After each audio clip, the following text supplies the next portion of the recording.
Halo Ibu, selamat pagi.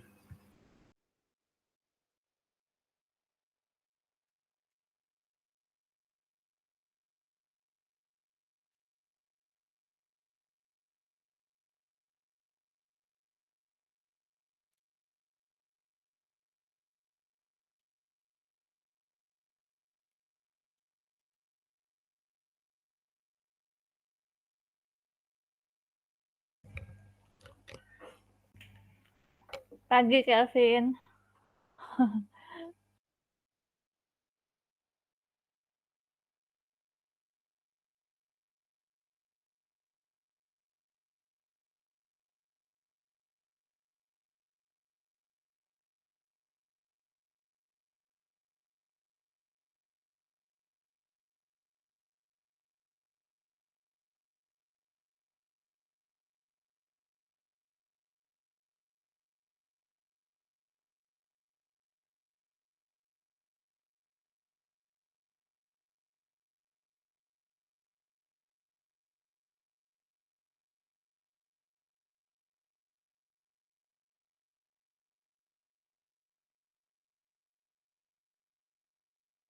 Halo Sanggita.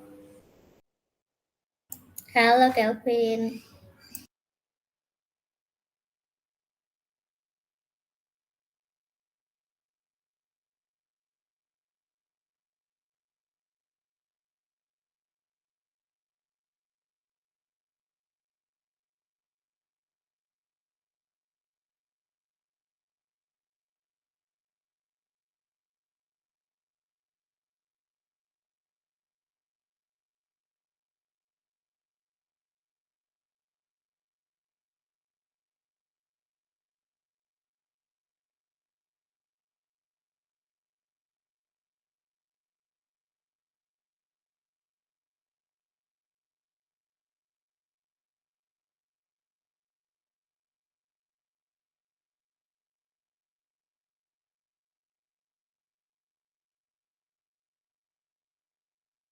Selamat datang Yeremia.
Assalamualaikum warahmatullahi wabarakatuh. Selamat pagi.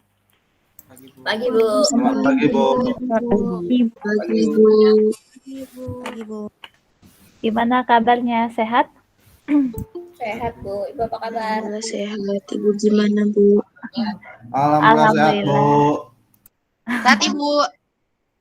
Ya, alhamdulillah saya juga udah mendingan nih ya daripada yang kemarin Selasa waktu penganggaran. Ini udah mendingan sih, diminumin obat 2 hari. Oke, ini udah pada sarapan belum nih? Belum, Bu. Udah, Bu. Belum, Bu. Masih lemes nih, Bu. Masih lemes. Ayo dong semangat, kan mau UAS. Habis UAS terus liburan.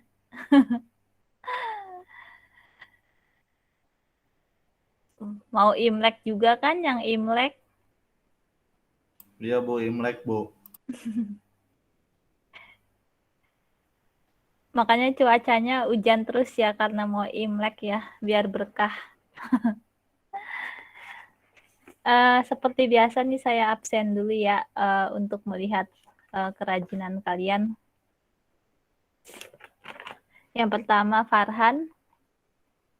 Hadir, Bu. Oke. Arin.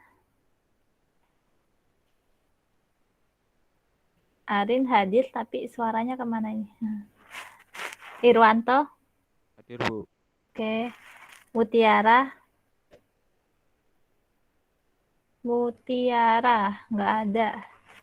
Kelvin hadir. Hadir, Bu. Oke. Raymond nggak ada. Kalian yang Imlek berarti dapat duit banyak dong. Ya, dapat angpau banyak ya. Siapa yang Imlek? Nggak dikasih ampau, Bu, udah gede. Nah, tapi biasanya kalau belum bekerja itu biasanya sih harusnya dapat juga sih. Iya, Bu, tapi di keluarga sini udah nggak gitu, Bu. Jadi katanya kalau udah gede udah nggak usah dapat ampau gitu katanya. Oh, jadi bohong. Ya udah minta ampau ke apa? Yang Santerkas aja tuh yang ada di mall-mall.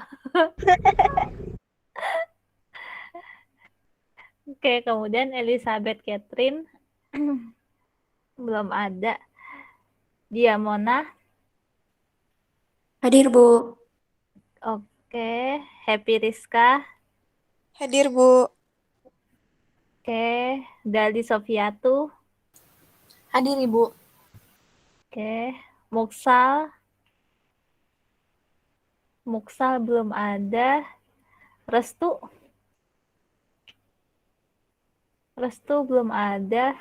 Sylvia. Sylvia belum ada. Renita. Hadir, Ibu.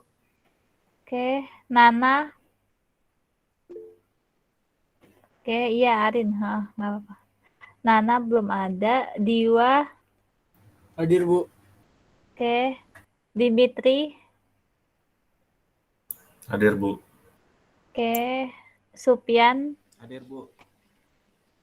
Oke, Sanggita. Hadir, Bu. Ya. Dini hadir. Hadir, Bu. Kemudian Lili. Lili nggak ada. Kiamudin. Hadir, Bu. Oke. Tiara. Hadir, Bu. Oke. Naomi. Hadir, Bu. Naomi, iya. Oke. Elizabeth Christian. Hadir, Ibu. Oke. Kemudian Susana Rati. Nggak pernah ada. Mita. Oke. Nani. Hadir, Ibu. Oke. Yeremia. Hadir, Bu.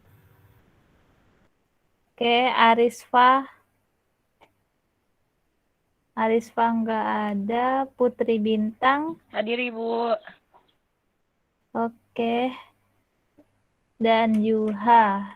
Yuha nggak ada. Tumben Yuha udah 2 kali nggak ada. Oke, kemudian yang accounting berarti sekarang. Accounting, Alfred.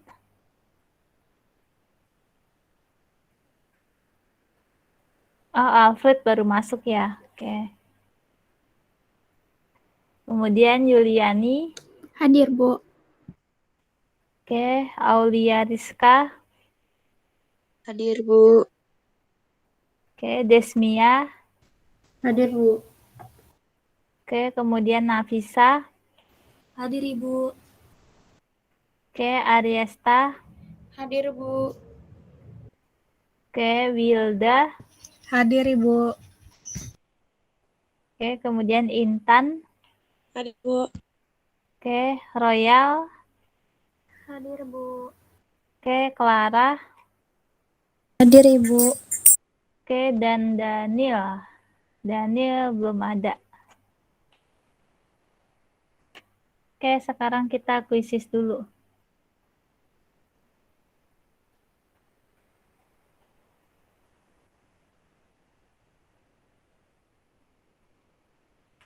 Ya.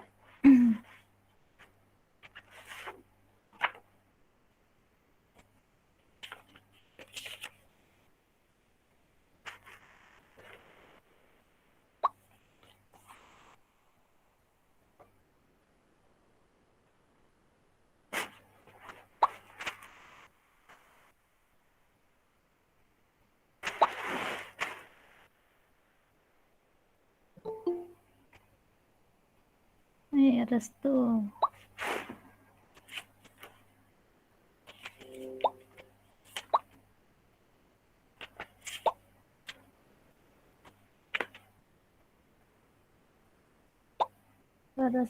Restu hadir, oke.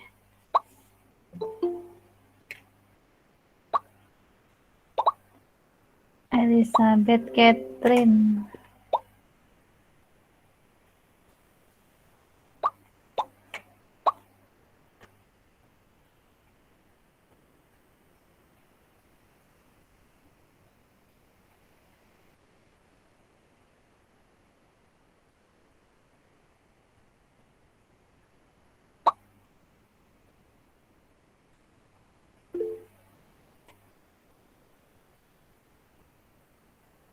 Oke, Dini, nggak apa-apa.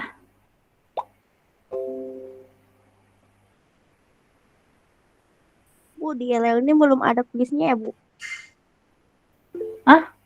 Ini Yang belum mana? kuisnya belum diupload ya? Jam 1 baru dibuka sih. Sesuai jam. Oh iya, jam 1 sesuai jamnya. Kan kita duluan gimmick doang. Iya, ngumpulin tugas juga jam 1.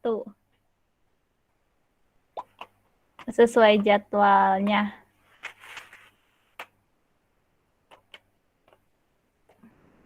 Nanti absen juga jam 1.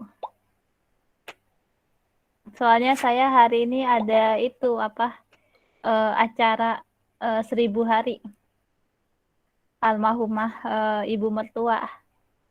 Makanya nih ntar siang saudara pada datang. Habis zuhur pada datang, jadi nggak enak kalau tidak nemuin. Kalau nggak ada acara sih hari ini sebenarnya siang kita.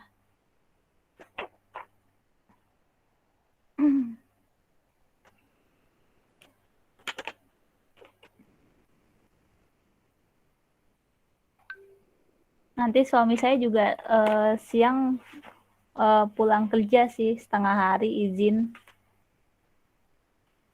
Karena mau beres-beres rumah buat pengajian.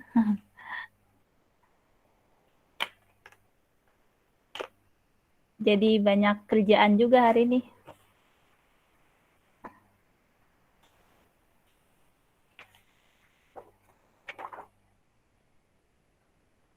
Ini baru 28, ada 35.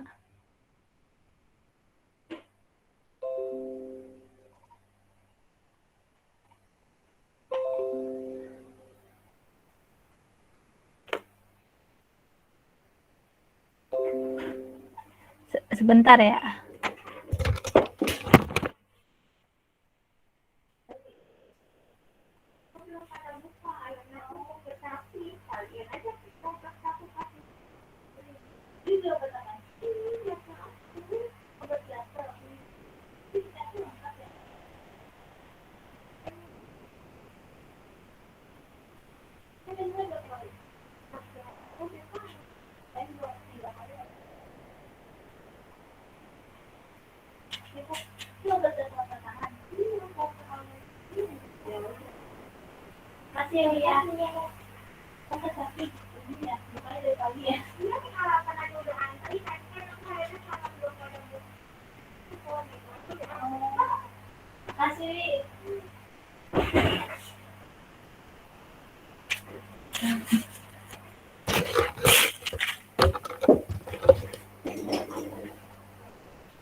Ayo, ada 35, baru 29.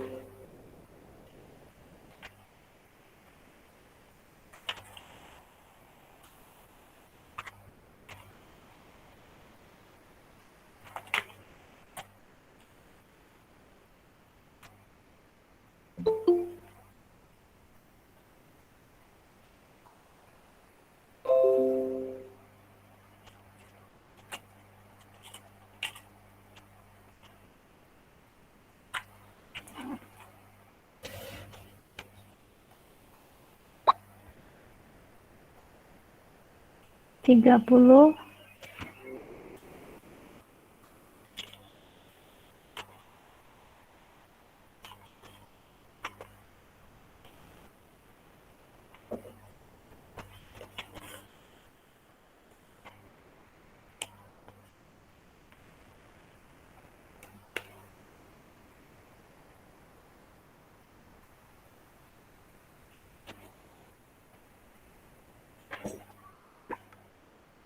Ya udah, kita mulai aja ya.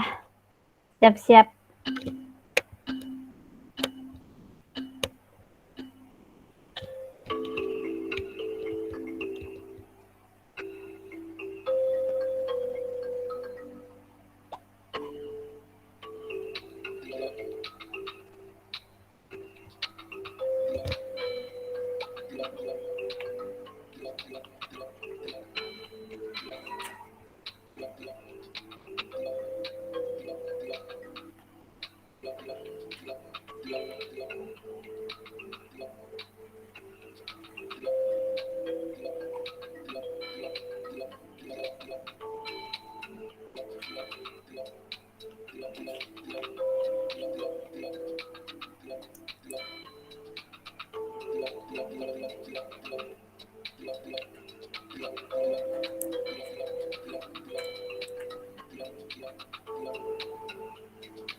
Oh, oke. Wah, selamat ya untuk Clara, Nani, Yeremia. Ya, benar semua. 3 besar. Kemudian Diamona, Nafisa, banyak yang accounting nih kayaknya ya. Yuliani, Sanggita, Kia, Renita, Elizabeth, Dali, Irwanto, Naomi, Supian, Diwa, Restu, Kelvin, Farhan. Oke. Ya udah, sekarang kita presentasinya kelompok 6 ya, Desmia, Nafisa, Ariesta, Wilda, Intan, Royal, Clara, dan Daniel. Oke, silakan kelompok 6 untuk presentasi terlebih dahulu.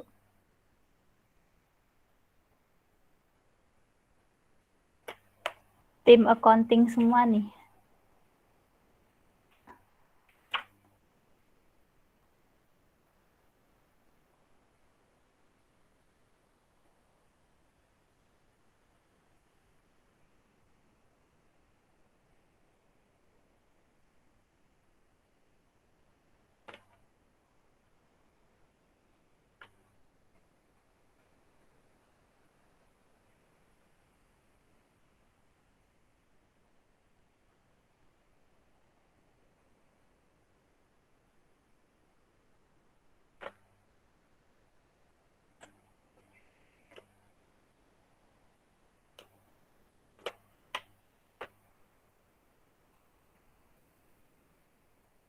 Oh ya, absensinya nanti ya. Jangan lupa nanti absensi ya jam 1 sama jam 15.45. Sekarang isi forum diskusi terlebih dahulu. Baik, Bu.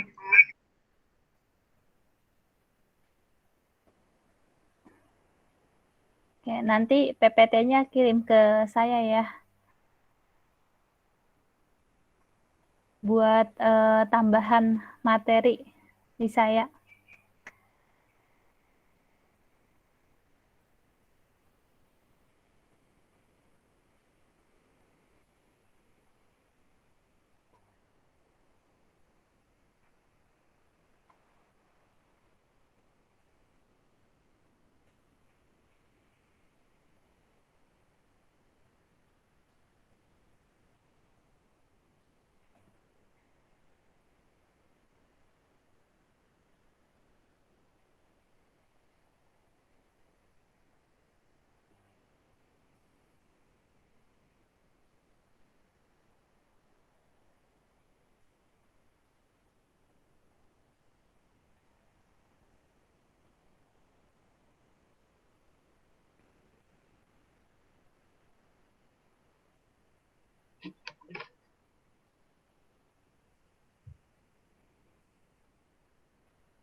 Udah kelihatan kok.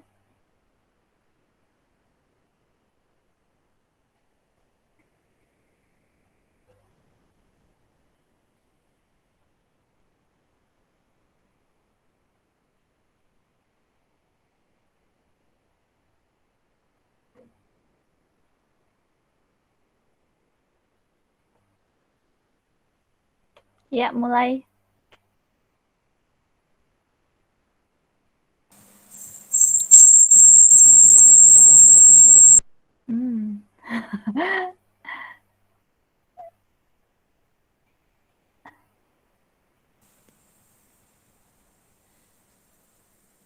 Ya.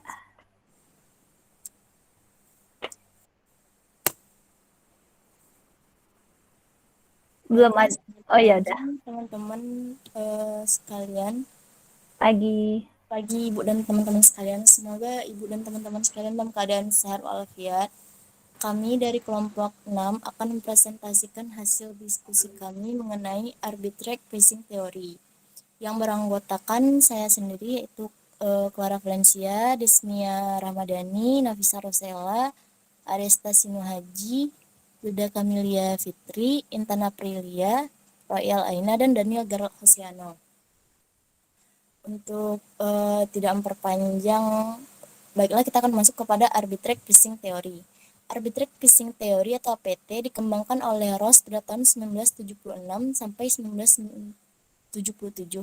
Merupakan model penetapan harga aset berdasarkan gagasan bahwa pengambilan aset dapat diprediksi menggunakan hubungan antara aset tersebut dan banyak faktor risiko yang umum. Dalam model APT, estimasi return harapan dari suatu sekuritas tidak terlalu dipengaruhi oleh portofolio pasar, karena ada asumsi bahwa return harapan dari suatu sekuritas bisa dipengaruhi oleh beberapa sumber risiko lainnya, tidak hanya pada beta. Selanjutnya mengenai teori penetapan harga arbitrasi yang akan dibacakan oleh Aresta.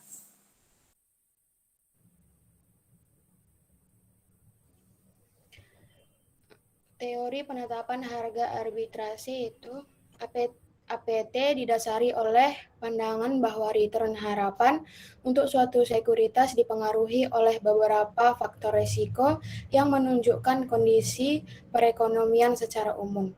Faktor-faktor risiko tersebut harus mempunyai karakteristik seperti berikut. Yang pertama, masing-masing faktor risiko harus mempunyai pengaruh luas terhadap return saham-saham di pasar. Yang kedua, faktor-faktor risiko tersebut harus mempengaruhi return harapan. Yang ketiga, pada awal periode, faktor risiko tersebut tidak dapat diprediksi oleh pasar.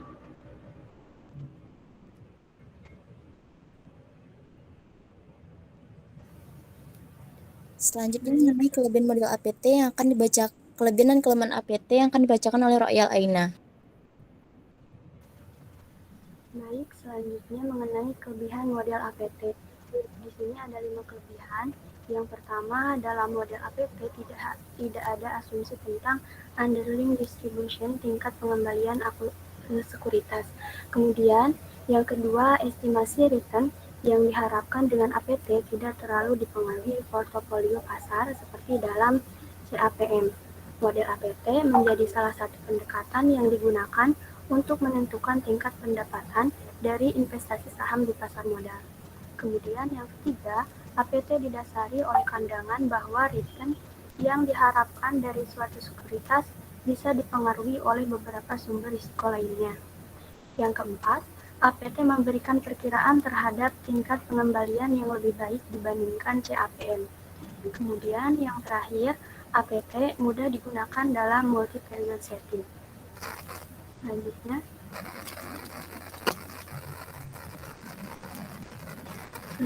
mengenai kelemahan model APT.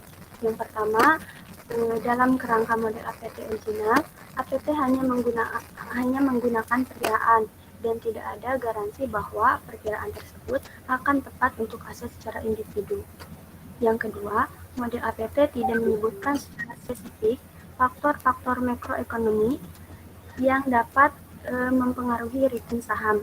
Kemudian yang ketiga, model APT kesulitan dalam menentukan faktor-faktor risiko yang relevan.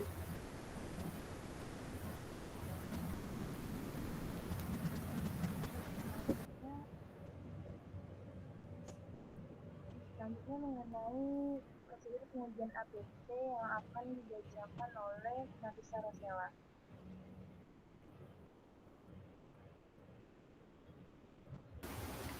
Selanjutnya, prosedur pengujian APT ada 4 pengujian, yaitu yang pertama mengumpulkan data return saham harian secara runtut waktu untuk sekelompok saham. Yang kedua, menghitung matriks variance convariance dari data return yang terkumpul. Yang ketiga, menggunakan prosedur faktor analisis untuk mengidentifikasi jumlah faktor dan apa saja faktor loadingnya. Dan yang keempat, memakai faktor loading hasil estimasi untuk menjelaskan variasi ekspektasi return saham individual secara cross-sectional dan untuk memperoleh nilai serta tingkat signifikansi koefisien atau faktor risk premium pada tiap-tiap faktor. Pengujian APT pada tahun 1980 oleh Roll and Ross melakukan penelitian pada perusahaan yang tercatat di NYSE dan Amex periode 1962 sampai 1972 dengan sampel 1.260 saham. Hasil penelitiannya mendukung prediksi APT dan menemukan 4 faktor harga.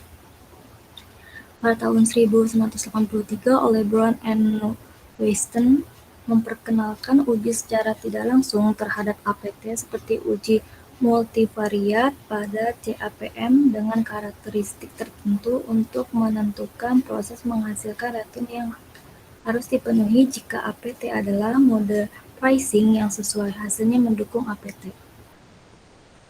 Pada tahun 1983 oleh Chen menjelaskan apakah APT dapat menjelaskan anomali yang diidentifikasi melalui CAPM.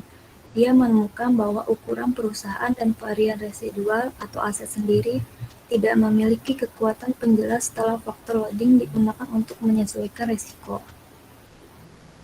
Pada tahun 1983 oleh Chenro and Ross mencoba untuk menggunakan berbagai varian makroekonomi untuk menggantikan underlying faktor dan menemukan bahwa terdapat 4 variabel makro yang berpengaruh terhadap return saham, yaitu indeks produksi industri, perubahan default risk premium, selisih yield, obligasi pemerintahan jangka panjang dan jangka pendek, dan tingkat inflasi yang tidak dapat diantisipasi. Pada tahun 1997 oleh Chen, Esin, dan Jordan menggunakan 2 model, yaitu faktor loading model FLM dan makro variabel model MFM, menemukan bahwa model MFM lebih baik dalam menjelaskan perubahan return saham pada real estate investment trust.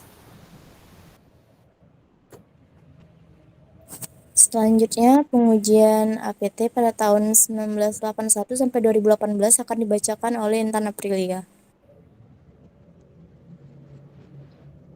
Baik, selanjutnya pada tahun 1981 yaitu Reggiani menemukan bahwa model APT tidak dapat menjelaskan efek ukuran perusahaan meskipun sudah memasukkan faktor loading, sehingga menyimpulkan menolak APT.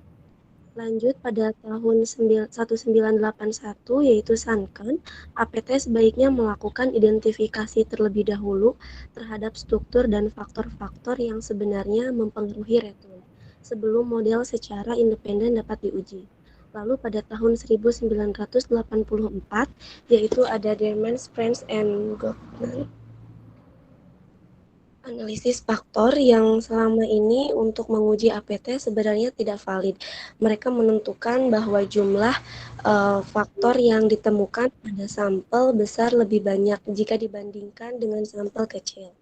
Lanjut pada tahun 1992 yaitu Falk menggunakan teknik asimptotik Physical Components untuk menguji model keseimbangan dan menemukan bahwa APT lebih baik daripada CAPM. Lanjut pada tahun 2005,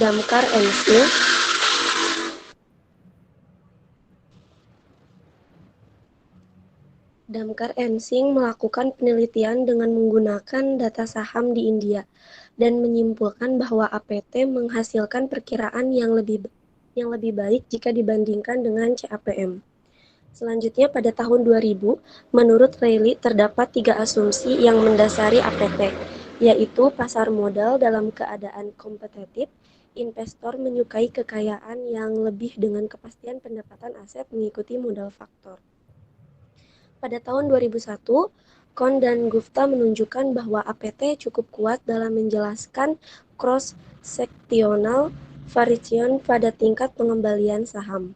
Lalu pada tahun 2013, Gould dan Kahn mencoba menggunakan berbagai variabel makro dan menemukan terdapat 4 variabel makro yang berpengaruh terhadap return saham, hasilnya mendukung APT. Nah, pada tahun 2018, Asolimali dan Masadeh melakukan pengujian terhadap model CAPM dan APT dalam memperkirakan return saham dan menemukan APT lebih akurat dari CAPM. Selanjutnya mengenai model APT, rumusnya akan dibacakan oleh Desmia. Selanjutnya ada model APT. APT berasumsi bahwa investor percaya bahwa return sekuritas akan ditentukan oleh sebuah model faktorial dengan n faktor risiko. Sehingga RI sama dengan E dalam kurung RI tambah BI1 F1 tambah BI2 F2 tambah EI. Di mana RI adalah tingkat return aktual sekuritas I, E dalam kurung RI adalah return harapan untuk sekuritas I, F adalah deviasi faktor sistematis F dari nilai harapannya, BI adalah sensitivitas sekuritas I terhadap faktor I, dan EI adalah random error. Baiklah, selanjutnya model keseimbangan APT yang akan dibacakan oleh Daniel.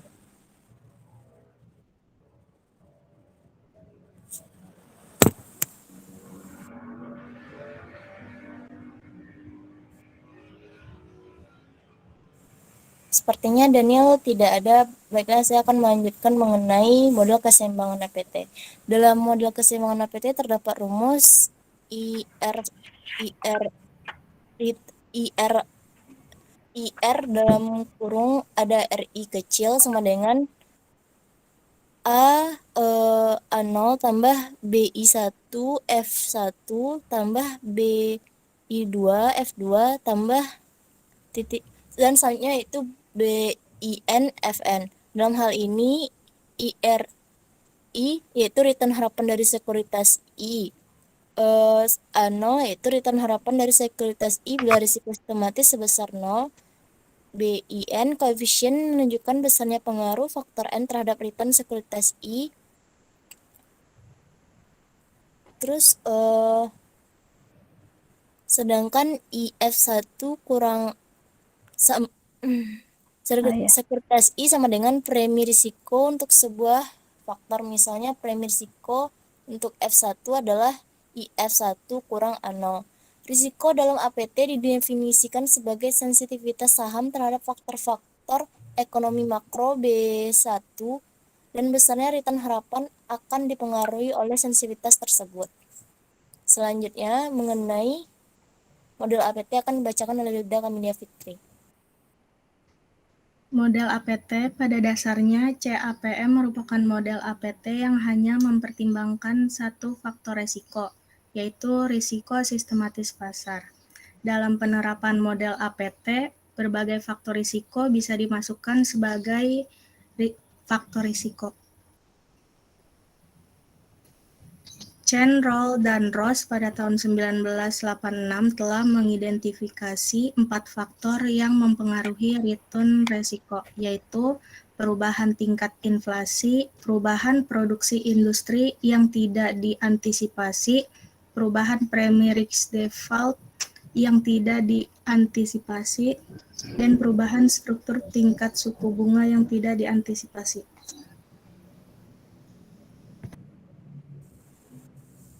Demikianlah presentasi dari kelompok kami. Bila ada pertanyaan, silakan diajukan melalui kolom chat. Terima kasih. Oke, terima kasih banyak buat kelompok 6 ya, mengenai teori APT, sangat lengkap PPT-nya. Ya, teman-teman ada yang mau bertanya nggak? Yang di forum diskusi itu kan saya tanya tuh, apa perbedaan CAPM dengan APT. Nah, menurut kalian tuh apa? Argumennya apa aja coba? Siapa nih?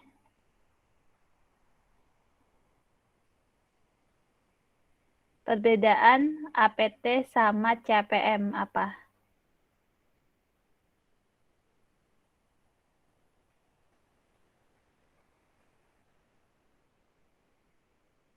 Baik Bu, untuk sementara ditampung dulu pertanyaannya Bu. Oke. Ayo teman-teman yang lain. Oh iya, mengenai tugas ya, tugas analisis investasi. Jadi kalau minggu kemarin kan saya masih menyampaikan bagi yang belum mengerjakan dari sesi pertama ya sampai kemarin sesi 14 itu kan bisa dikumpulkan. Nah, tapi kalau untuk hari ini ya, ini sudah tidak bisa karena saya sudah diingatkan 2 kali sama Kaprodi untuk segera menginput nilai tugas. Nah, semalam saya udah input nilai tugas analisis investasi ya sampai pertemuan 14. Jadi kumulatif rata-rata dari pertemuan pertama sampai 14 ditambah kuisnya ya, ditambah kuisnya. Nah, jadi hari ini nanti saya minta approve ke BAA gitu supaya nilai tugasnya keluar. Jadi bagi hari ini yang mau ngumpulin tugas dari pertemuan pertama sampai 14 sudah tidak bisa. Ya, karena saya udah input di Siamsi. Nah, jadi tinggal sesi 15. Ya, itu pun sesi 15 nanti kalau ada perubahan nilainya ketika sekalian nanti nginput pas di UAS gitu. Tapi sih mungkin nilai tugas nggak bisa berubah. Jadi kalau mau dibagusin ya ada di nilai UAS-nya berarti. Gitu ya. Jadi kemarin dari BAA dan Kaprodi itu terakhir input nilai tugas itu di pertemuan ke-15 gitu. Jadi pertemuan ke-15 kan hari ini nih. Nah, makanya hari ini terakhir nilai analisis investasi di upload gitu. Jadi udah nggak bisa lagi ya ngumpulin. Termasuk mata kuliah penganggaran ya itu udah nggak bisa lagi gitu. Harusnya sih udah dari minggu kemarin suruh input nilai, cuma saya masih menunggu dari kalian yang mau ngumpulin tugas. Tapi kalau untuk sekarang udah nggak bisa. Ya, jadi tinggal bagusin di UAS-nya aja. Gitu. Dan nanti kisi-kisi UAS saya kasih di WA ya, di grup. Oke, teman-teman ada yang mau tanya nggak tentang APT dan CAPM? Teori penetapan harga arbitrasi. Ya.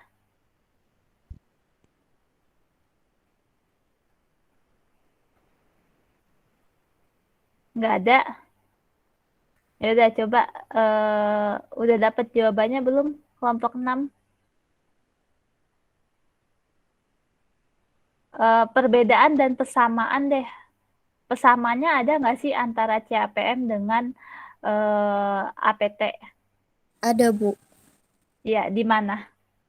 Kalau di persamaannya itu terletak pada kalau sama-sama permodalannya itu menyukai lebih banyak keuntungan, Bu.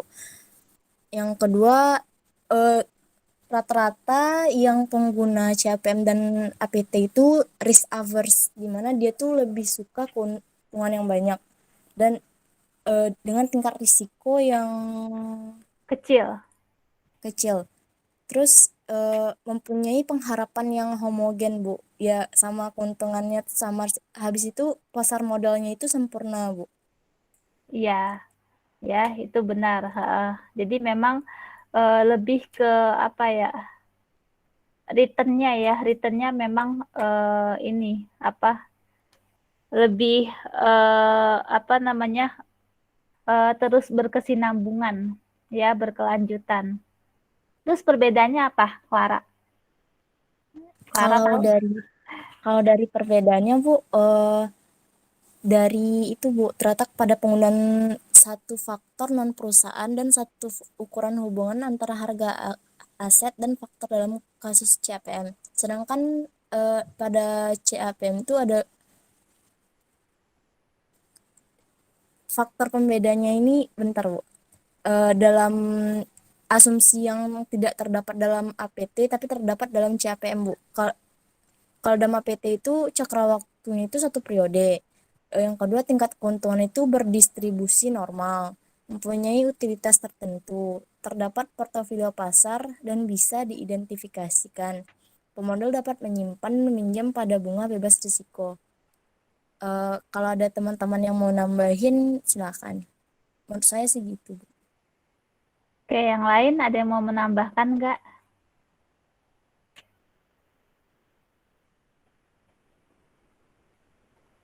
Jadi kalau kemarin kan rumus CAPM itu ada apa namanya yang aset bebas risiko ya, risk free asset ya.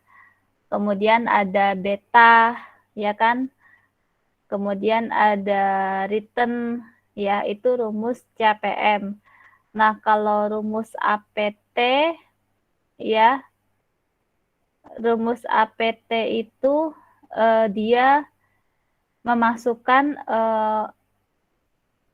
beberapa faktor ya, beberapa faktor baik itu internal maupun eksternal, tapi sih lebih ke faktornya yang lebih ke eksternal deh, lebih makro, lebih besar faktornya, itu yang mempengaruhi faktor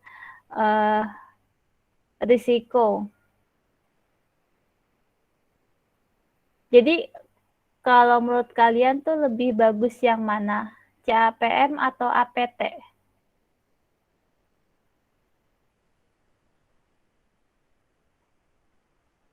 Lebih bagus yang mana? Masing-masing metode memang punya keunggulan dan kelemahan. Nah, tapi kalau dari sisi untuk kepentingan investor itu lebih yang mana?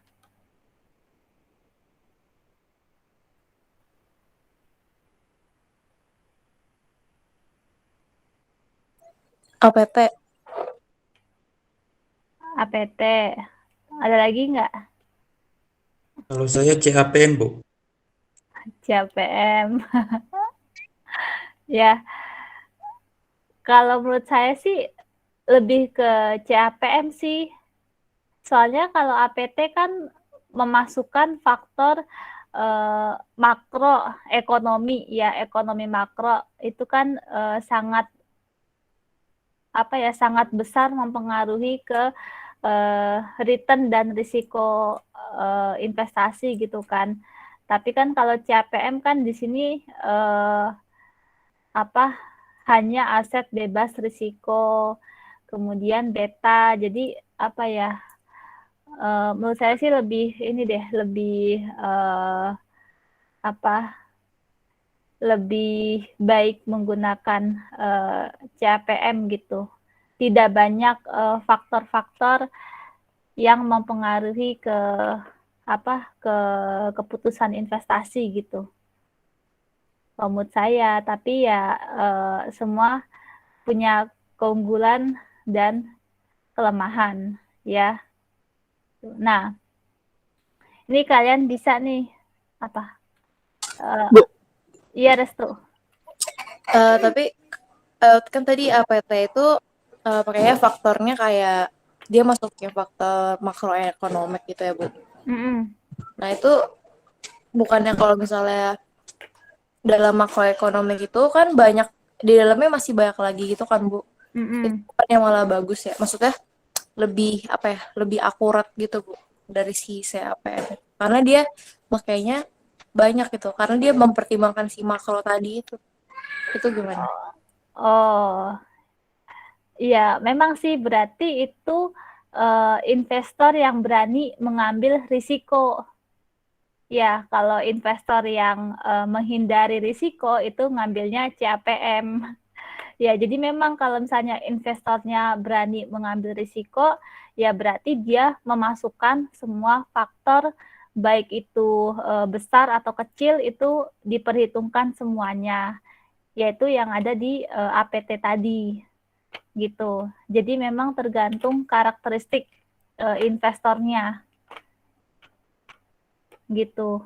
Ya kalau Restu suka berani mengambil risiko ya boleh aja ngambil APT gitu. Memang lebih lebih mempertimbangkan beberapa faktor ini kira-kira bisa nggak ya dijadikan portofolio investasi gitu kan. Memang itu lebih mencerminkan kondisi yang sebenarnya ya, kondisi yang sebenarnya dan harus siap menanggung risiko yang dihadapinya gitu. Dan kalau risiko tinggi pasti return-nya juga tinggi sih.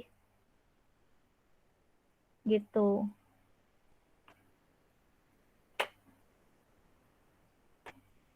Ya.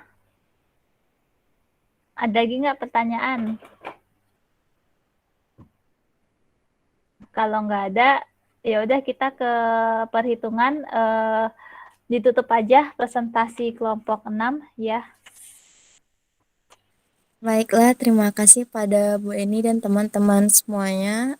Demikianlah hasil dari presentasi kelompok kami. Apabila ada kesalahan mohon dimaafkan. Assalamualaikum warahmatullahi wabarakatuh. Waalaikumsalam warahmatullahi wabarakatuh. Terima kasih Clara.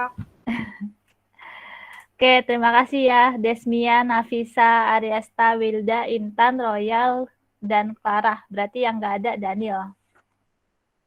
Oke, kita ke perhitungannya.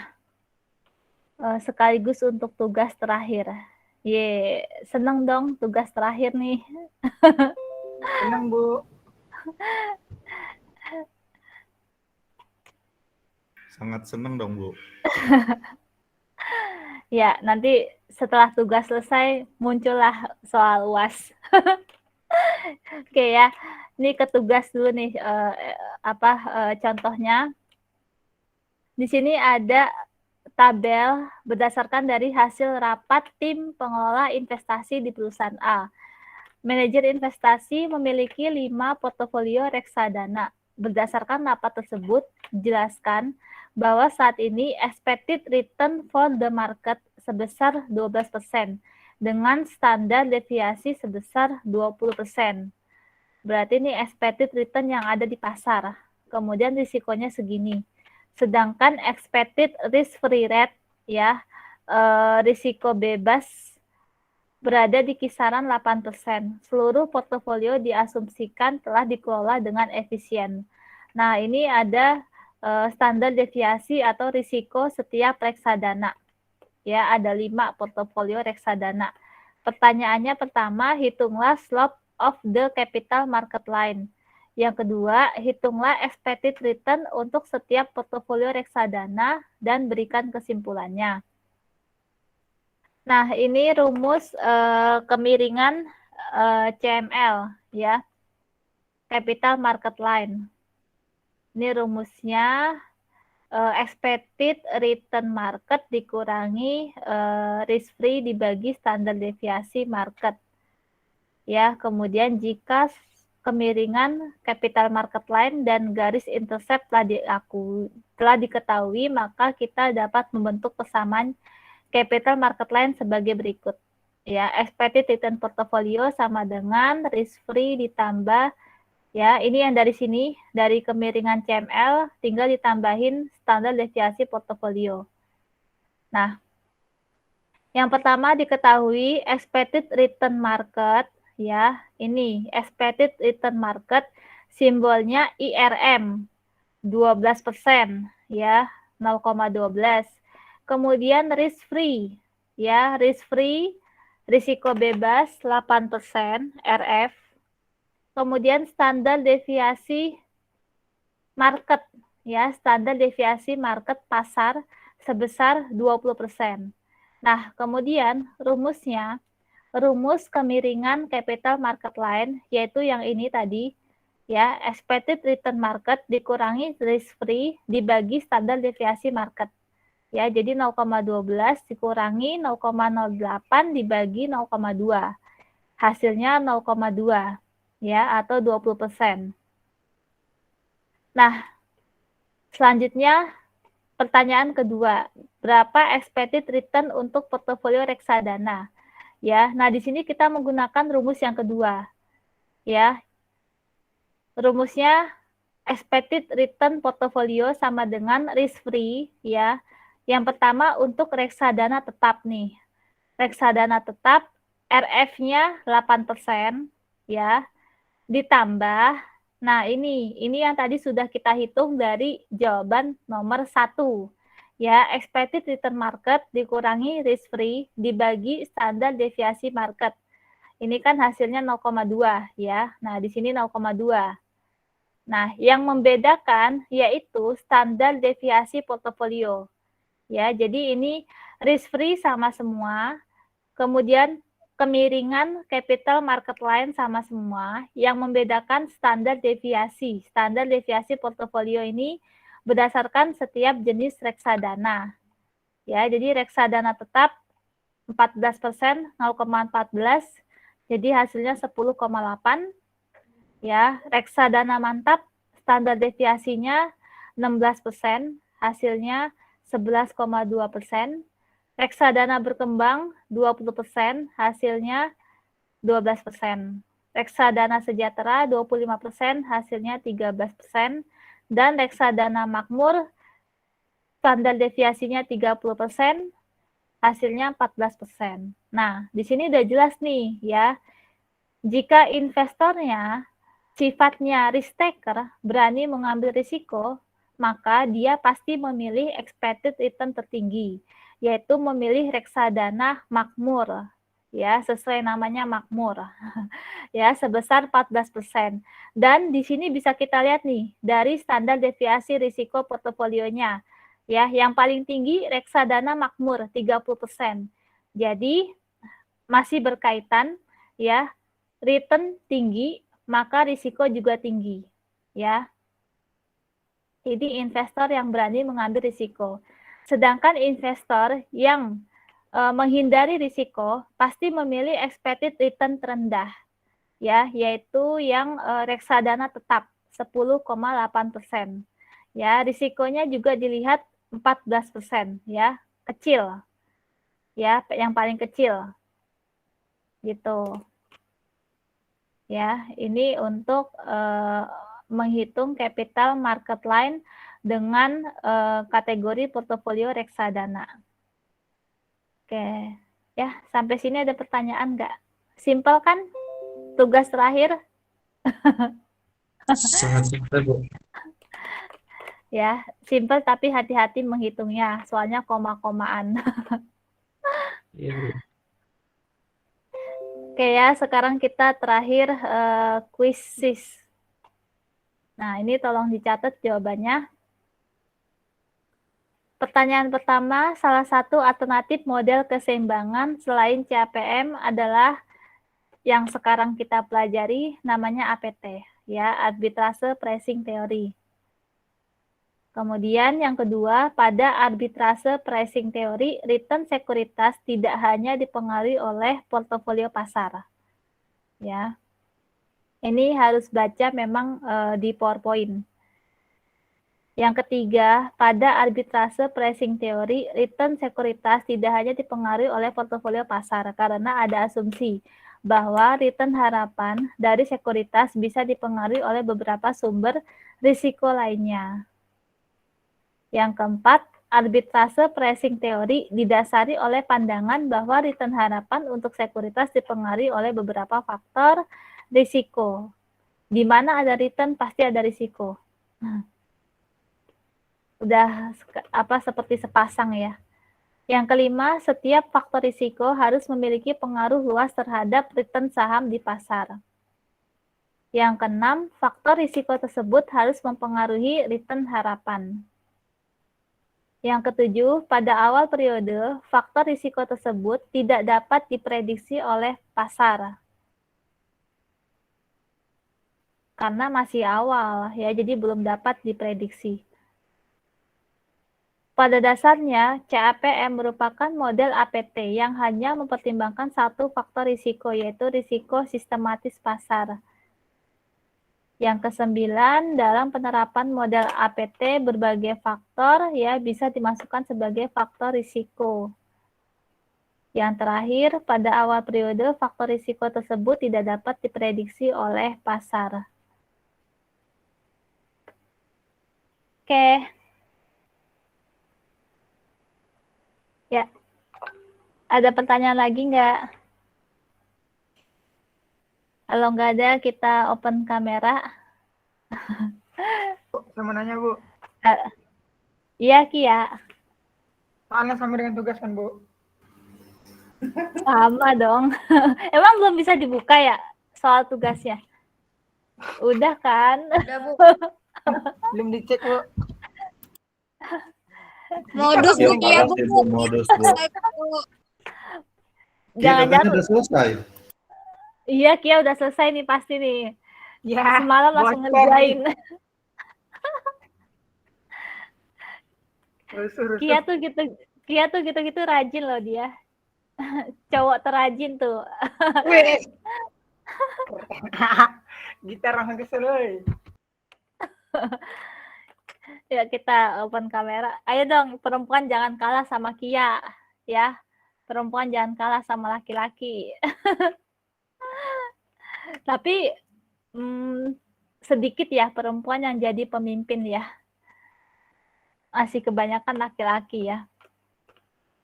Nah, ini kalian bisa nih dijadikan penelitian apakah pemimpin perempuan itu lebih efektif ya dibandingkan pemimpin pria.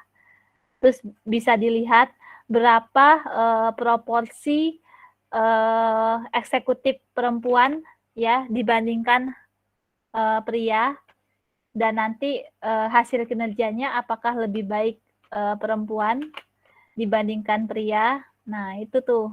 Jadi terkait kedudukan perusahaan dan hubungannya dengan gender.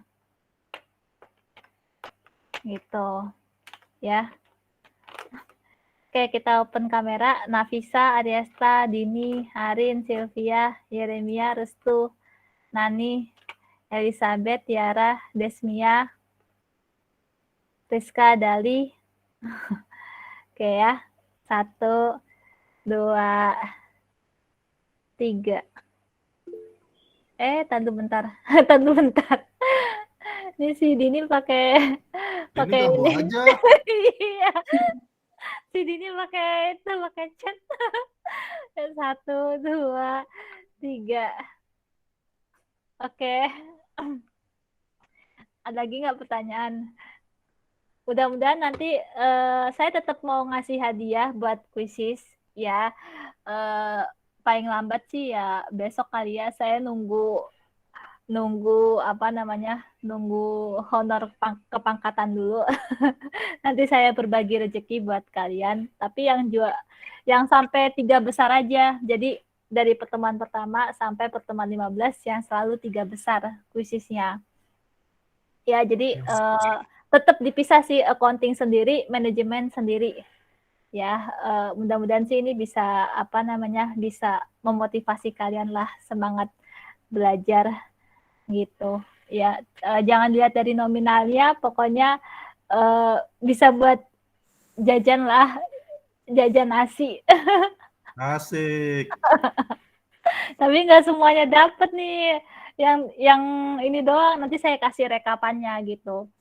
Ya, mudah-mudahan sih besok saya udah mulai free, jadi bisa menghitung siapa yang jadi pemenang kuisisnya gitu. Bagi yang belum beruntung ya nanti semester depan kalau kita ketemu lagi, makanya siap-siap ya. Siap-siap ini. Oke, ada pertanyaan? Nggak ada. Kalau nggak ada, saya minta maaf yang sebesar-besarnya selama 1 semester apabila saya ada kesalahan ya dalam menyampaikan atau saya sering bikin kesel kalian, ya sering marah-marah, ya maafin saya. Tidak, Bu. Ibunya terlalu baik, Bu. Iya, ibunya terlalu baik. Tidak pernah marah, Ibu. Aduh, kayak gini, Bu. Makanya kita enjoy belajarnya, Bu. Pokoknya nanti kalian kalau skripsi ya, apalagi nih yang ada jurusan accounting-nya itu saya banyak banget penelitian tentang akuntansi ya. Jadi nanti bisa diskusi ya, bisa tanya kira-kira apa yang kalian butuhkan gitu kan. Ya, pokoknya kita tetap komunikasi, tetap silaturahmi, ya baik tatap muka ataupun tidak, pokoknya tetap saling ini ya kontak gitu. Terus nanti kalian kalau udah sukses juga, kalau udah kerja, kabarin kerja di mana, siapa tahu nanti kita buka bisnis bareng gitu kan. Ya, pokoknya saling berkabar dan jaga kesehatannya, jaga ibadahnya, dan tetaplah berbuat kebaikan ya buat semua orang ya, supaya kebaikan kembali lagi ke diri kita gitu. Karena kalau kita sering berbuat baik, insya Allah semua urusan dimudahkan, dilancarkan ya. Itu aja pesan saya. Terima kasih banyak semuanya buat hari ini ya, pagi-pagi sudah hadir. Kita ketemu lagi kapan ya? Ya besok, Bu. Besok. Secepatnya. Udah, makasih banyak ya semuanya. Wassalamualaikum warahmatullahi wabarakatuh. Selamat pagi. Waalaikumsalam. Terima kasih. Terima kasih. Terima kasih, Ibu. Ayo dulu, Bu. Terima kasih, Ibu. Nah. Sama-sama.